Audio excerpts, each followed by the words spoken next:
അസ്സലാമു അലൈക്കും YouTube my channel. ഞാനിന്ന് പച്ചമാങ്ങ ഉപ്പിലിട്ടാൽ 1 വർഷം 2 വർഷം വരെ ഇരിക്കുന്നത് എങ്ങനെയെന്നാണ് ഞാനിന്ന് നിങ്ങൾക്ക് കാണിച്ചു തരാൻ പോണത്.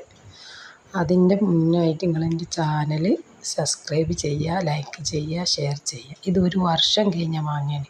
കഴിഞ്ഞ വർഷം ഞാൻ ഉപ്പിലിട്ടിട്ട് ഇനിയിപ്പോൾ ഈ 2 ഉള്ളൂ ബാക്കി.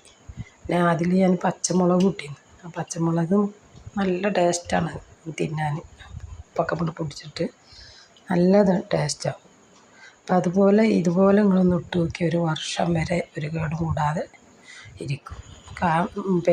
നല്ല കഴുകി വൃത്തിയാക്കിയതിന് ശേഷം കുറച്ച് ഉപ്പിട്ടിട്ട് കല്ലുപ്പിട്ടിട്ട് വെള്ളം തിളപ്പിക്കുക.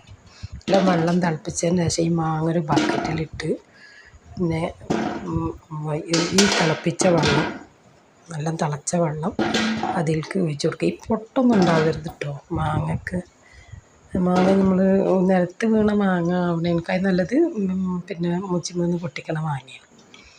അപ്പോൾ ആ തിളപ്പിച്ച വെള്ളത്തിലേക്ക് ഈ മാങ്ങ ഇട്ടിട്ട് നന്നായിട്ട്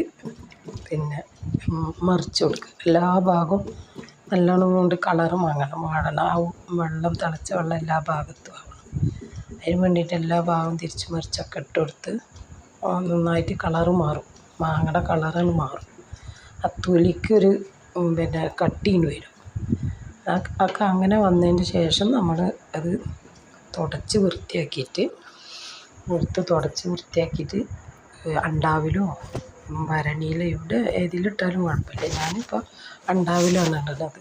സ്റ്റീലിൻ്റെ അണ്ടാവാണ്. അണ്ടാവിലിട്ടാലും കുഴപ്പമൊന്നുമില്ല. അപ്പം ഇട്ടതിന് ശേഷം പിന്നെ ഈ ഉപ്പിട്ട വെള്ളം, തിളപ്പിച്ച വെള്ളം, ആ വെള്ളം ഇതിലേക്ക് ഒഴിച്ച് കൊടുക്കുക. ആവശ്യത്തിന് വെള്ളം വെച്ച് തിളപ്പിച്ചിട്ട് പിന്നെ അതിൽ ഉപ്പ് കട്ട പിടിച്ചിട്ടുണ്ടാവും. ആ ഉപ്പിട്ട വെള്ളം, തിളപ്പിച്ചാറിയ വെള്ളം, ചൂട് പാടില്ല, തിളപ്പിച്ചാറിയ വെള്ളം അതിലേക്ക് ഒഴിച്ച് കൊടുക്കുക.